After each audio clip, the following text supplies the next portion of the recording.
Então, vamos lá. Então, gente, essa minha pesquisa, né, que provisoriamente está sendo chamada de choro odierno, um modelo prático-teórico alternativo à praxis do choro.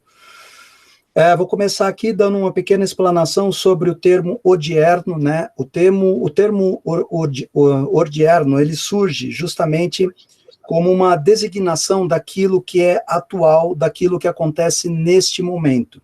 Já é uma primeira tentativa de desvincular o choro de outras terminologias que são muito, muito, muito utilizadas, tais como tradicional, moderno, contemporâneo, neo-choro, choro de concerto, eu acho que choro híbrido, choro fusão, porque isso usualmente faz menção a um tipo específico, muitas vezes, né, de prática musical, e essa é a primeira questão que surge aí como uma grande confusão em torno, né, do que está sendo estudado do choro, principalmente quando a gente analisa o que de fato é a performance no choro ainda hoje, que como vocês vão perceber durante a apresentação, ela ainda é muito calcada, e veja bem, aqui não é uma crítica, não tem problema nisso, só surge esse contraditório. Ela é muito calcada naquilo que está presente na tradição do choro desde o surgimento dele. Então, por que associar com o moderno, com o contemporâneo e assim por diante, tá? Bem, gente, então, o choro é um gênero musical que justamente surge e se desenvolve no final do século XIX no Brasil, a partir da combinação do vocabulário harmônico e melódico das formas e dos instrumentos musicais utilizados na música europeia com padrões rítmicos utilizados na música feita pelos escravos oriundos da África.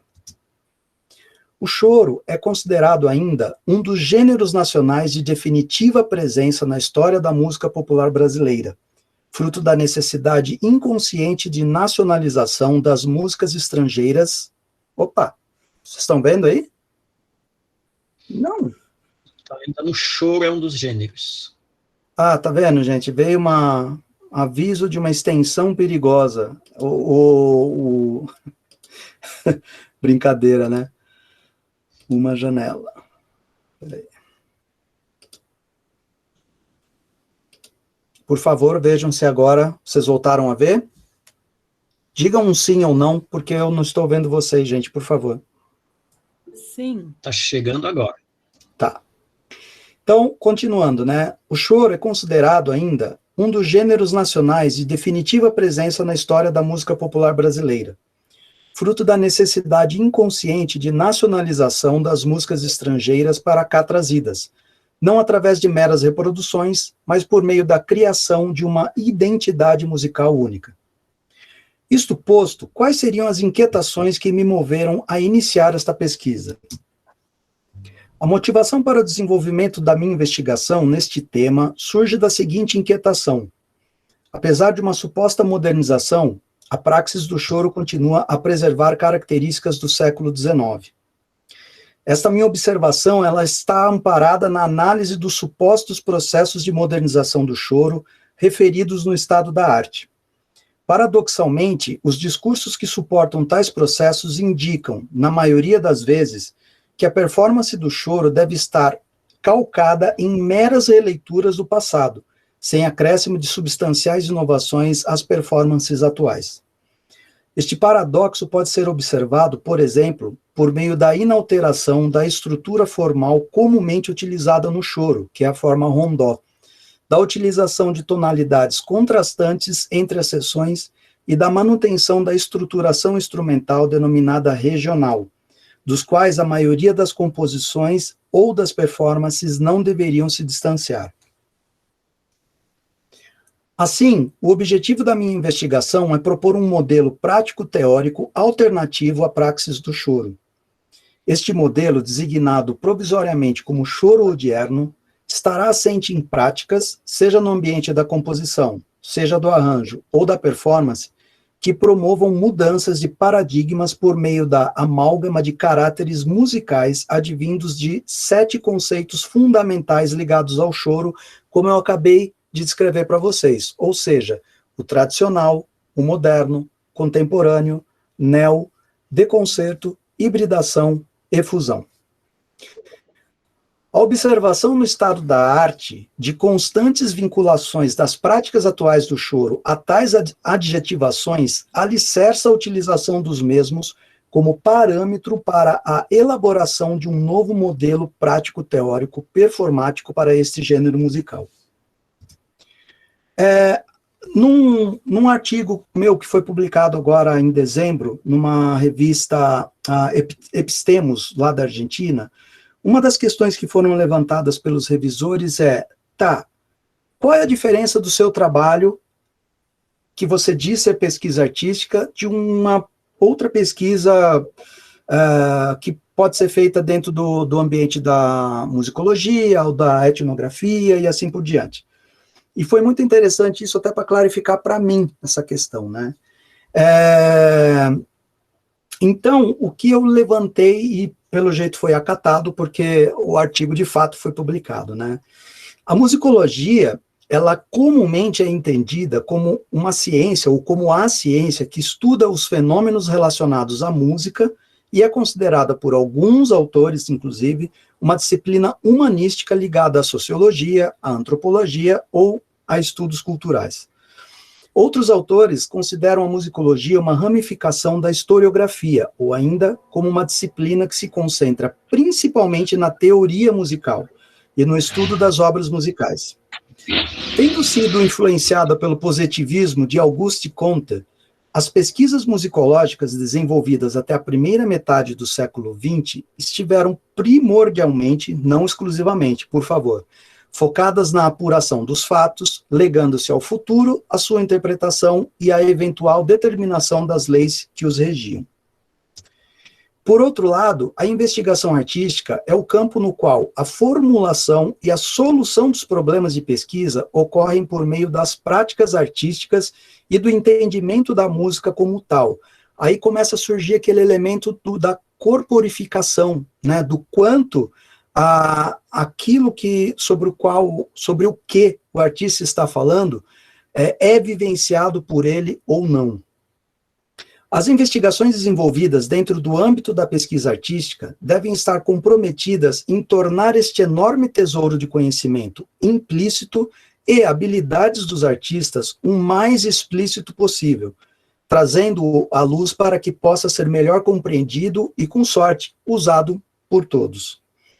A pesquisa artística não torna os artistas e, consequentemente, suas obras melhores ou mais verdadeiras, mas sim revela a devida extensão de suas práticas artísticas. Assim, podemos dizer que a pesquisa artística se difere da musicologia por não possuir objetivos fundamentalmente teóricos e por não se ocupar com a geração de metadiscursos que expliquem, problematizem ou discutam questões transcendentes à própria natureza discursiva. Ao invés disto, a pesquisa artística objetiva planear procedimentos metodológicos que convertam a praxis dos artistas em instrumentos criativos, em fonte de conhecimento que ofereça respostas às suas próprias práticas artísticas. Alguma dúvida até aqui, gente? Eu não vejo vocês, só lembrando disso, se alguém puder falar sim, não, eu agradeço. Não. Tá bem.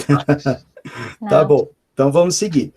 Agora, gente, eu vou fazer uma breve contextualização sobre quais seriam os principais caráteres que são pertinentes ao choro, e vocês vão entender daqui a pouco o porquê dessa contextualização.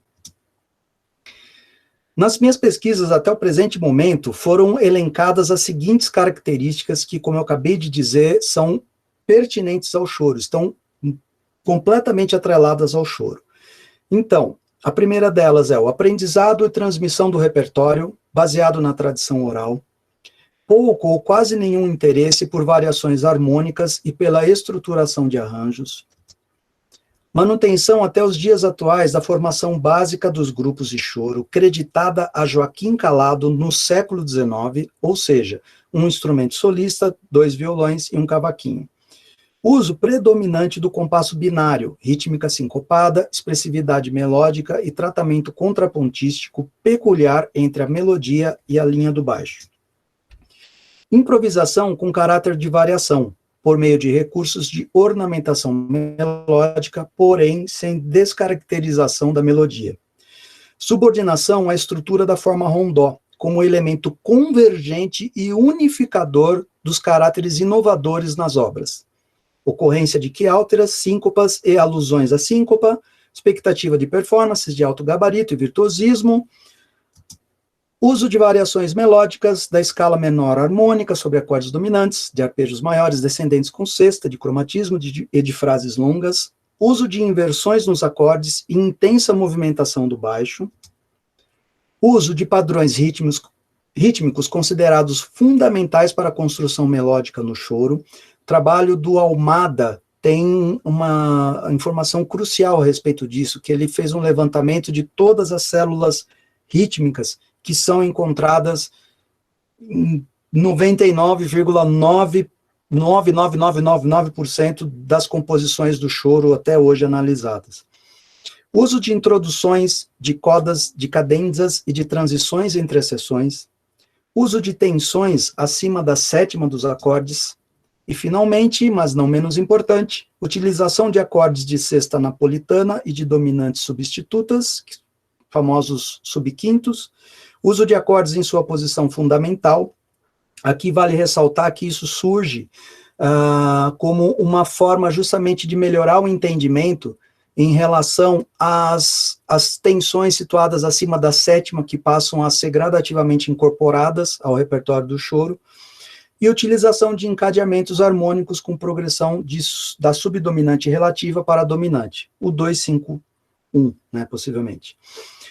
É muito importante enfatizar aqui que, dentre esses 16 caráteres que eu acabei de listar, apenas os últimos 5 não estão atrelados à praxis do choro desde os seus primórdios, o que acaba revelando para a gente uma contínua preservação e, por que não dizer, inflexibilização dos postulados presentes neste gênero musical desde o seu surgimento lá em meados da segunda metade do século XIX.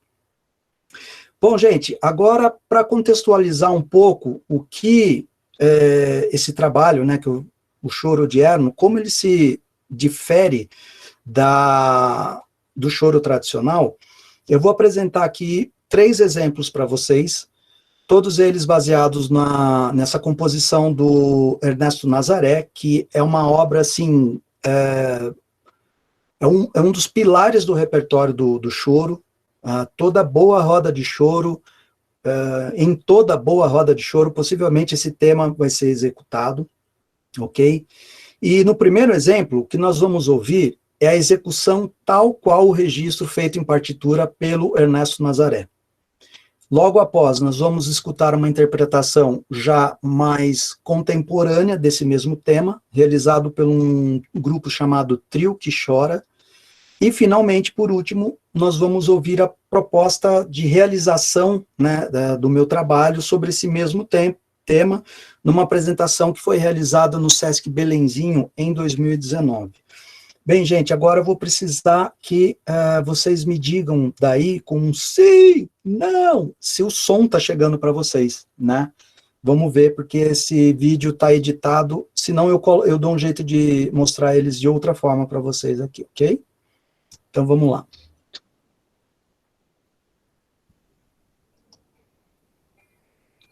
Vocês ouvem? Não. Ainda não. Não. Não? Não? Não, a partitura passou, mas o som não chegou. Ótimo, não tem problema. Então, vamos lá. Vamos ao plano B. Preciso de apenas alguns pouquíssimos segundos para encontrar os vídeos aqui. Pronto. Então, vamos lá. Appunhate. Pronto.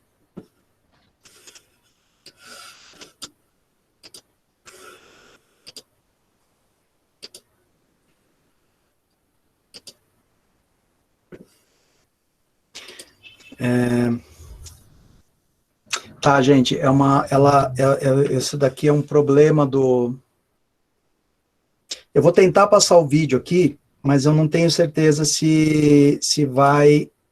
Por favor, agora me digam novamente se vai chegar o áudio, porque acho que ele só compartilha o áudio se eu apresentar pela guia do YouTube, né? Vocês estão vendo novamente o apanhei de cavaquinho aí? Samuel, Oi. para ouvir o áudio, você vai ter que tirar o fone.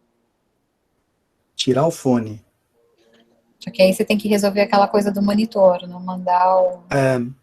Não, mas eu tenho aqui os links, vamos simplificar. A única coisa é que os vídeos, gente, não estarão editados, então eu vou ter que, infelizmente, cortar eles antes, no meio, para que também não fique extremamente extenso, e não é essa a ideia aqui, tá?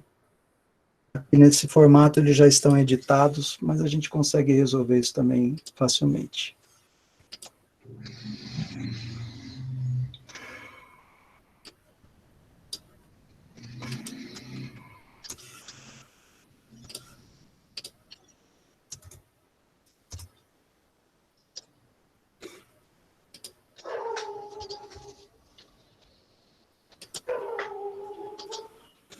Aí tem propaganda.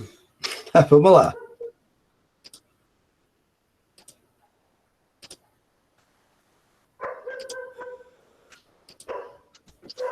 Pronto.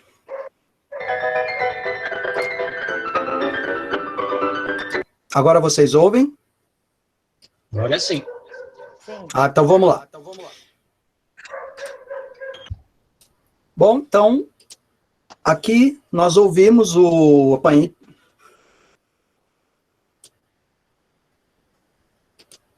Calma.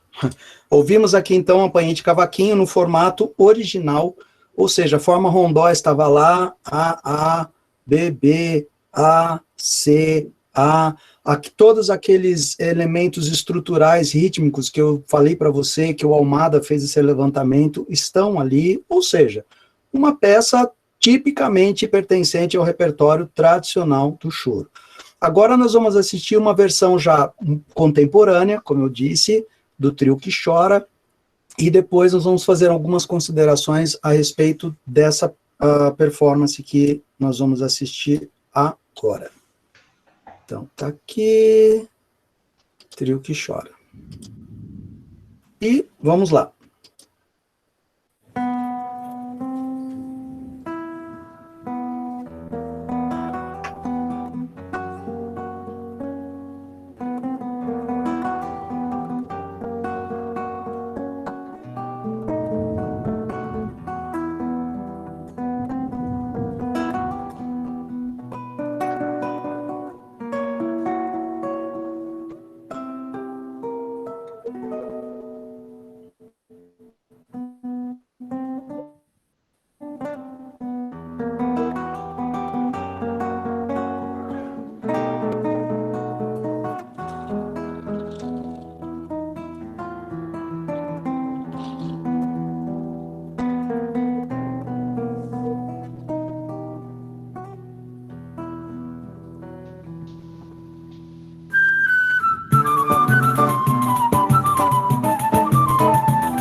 esse foi o Apanhei de Cavaquinho, com o Trio que Chora, uma apresentação de 2014.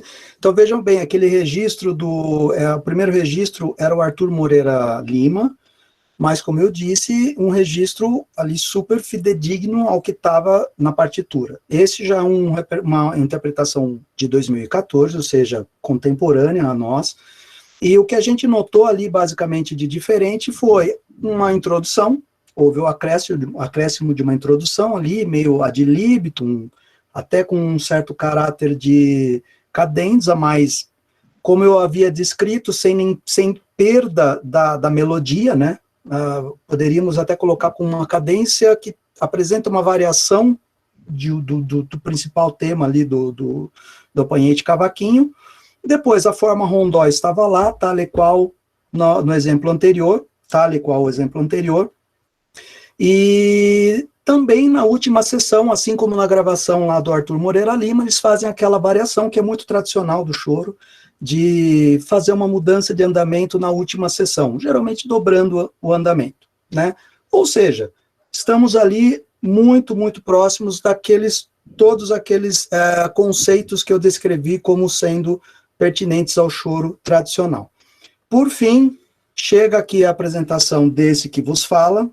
Peço que as pedras não sejam enviadas, tá? Mas é a minha leitura sobre o choro.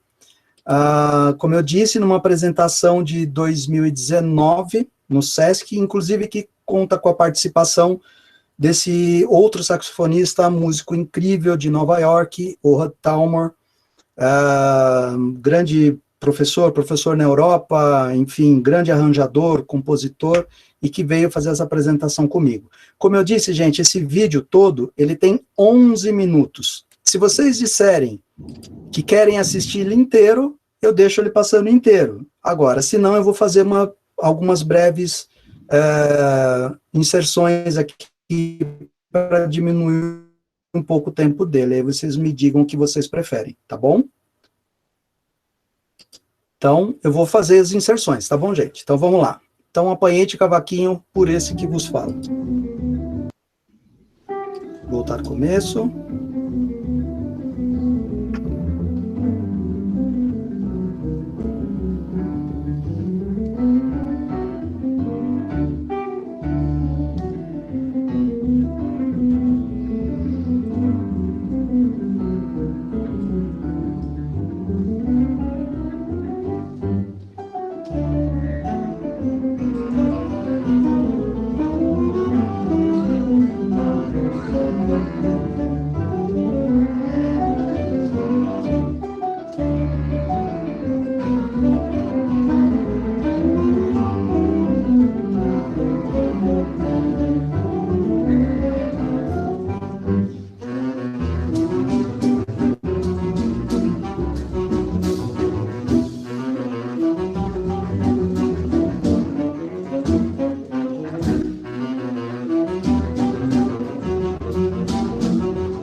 Se vocês me permitem fazer só uma breve explanação até aqui, então, só nessa exposição das sessões A e B, a gente já pode observar pelo menos umas 3 quebras de paradigma em relação àqueles caráteres tradicionais do choro. Então, o primeiro deles é a formação sendo utilizada. Vocês perceberam que lá no primeiro exemplo estava ali, né, naquele formato que era mega, super, hiper usado no começo lá do final do século XIX, começo do século XX, a importância toda do piano, né, na música aqui no Brasil, Depois, numa apresentação do trio que chora, a gente já está ali totalmente calcado na formação lá regional, né, como eu descrevi para vocês. No caso ali, só faltou... Não faltou nada. Tem pandeiro, violão de 7 cordas e um instrumento solista. Na minha apresentação, nós podemos ver ali que já é uma formação completamente inusitada. Alguém pode virar de cara e falar assim, é uma formação jazzística. Então, mesmo no jazz, aquela formação não é tão comum. Por quê? Porque eu estou tocando clarone, vocês vão ver mais adiante, e barítono. Né? Esses dois instrumentos, mesmo ali dentro do contexto do jazz, eles não são os mais usuais, sem falar no soprano também. E de cara ali também, a gente viu que na seção C houve uma quebra uma mudança rítmica, na realidade, né? Ali estrutural. Porém, a melodia não foi alterada uma nota sequer. A melodia continua intacta. O que eu fiz ali foram variações de formas rítmicas que estão ali conduzindo essa melodia agora. E na apresentação da seção A, vocês devem ter percebido que tem ali um elemento de contraponto, né? Enfim, uma coisa que pode remeter a gente à música clássica, né? Mas a melodia também está ali bonitinha, sendo exposta lá pela guitarra, ok? Então, agora nós vamos ver outra quebra de paradigma, que é uma seção de cadência improvisada que vai ser feita pela guitarra.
Bem, gente, aqui eu vou ter que pular um pouquinho, senão a coisa vai longe, como eu disse.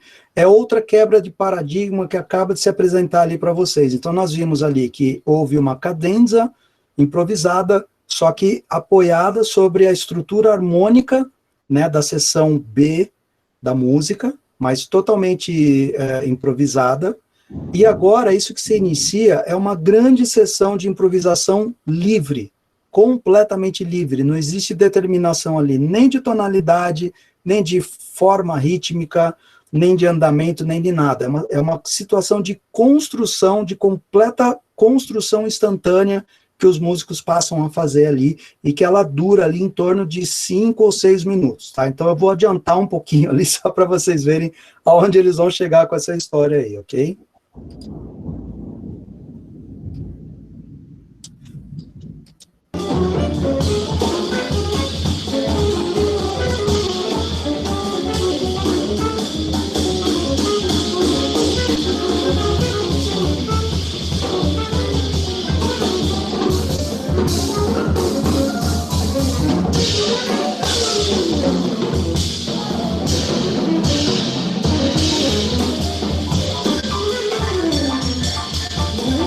E a coisa segue mais um pouco.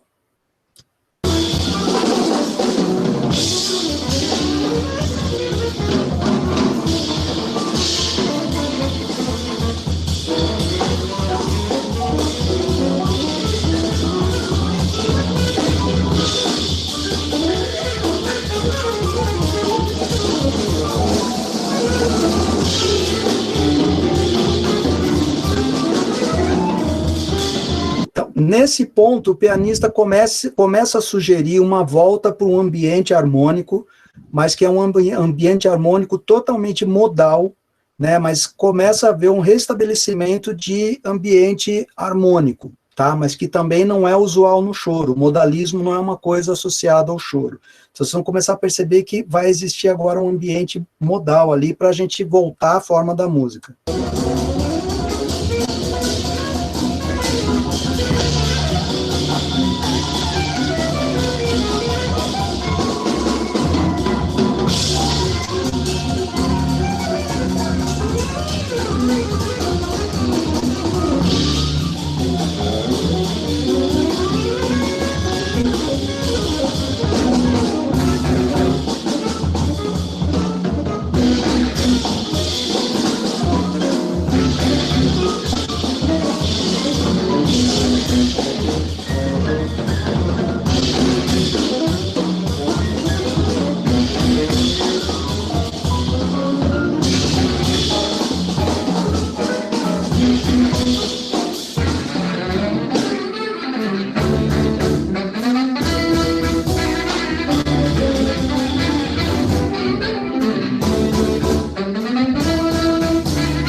Bom, e aqui a gente teve, né, a seção C exposta.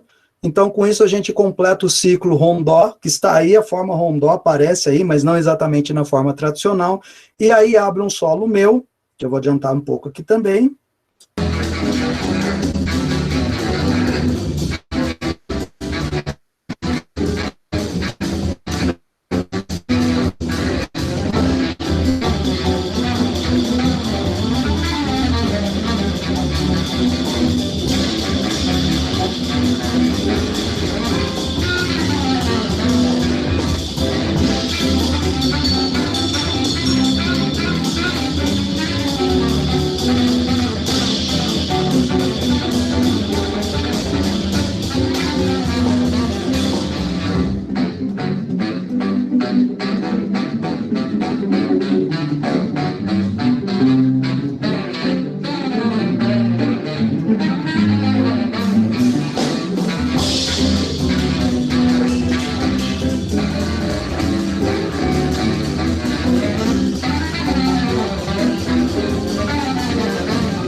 Bom, para finalizar, a gente viu, então, nessa última exposição da seção A, mais uma vez, né, uma quebra de paradigma através dessa utilização, mais uma vez, da melodia no seu formato exatamente original, mas com variações ali rítmicas, né,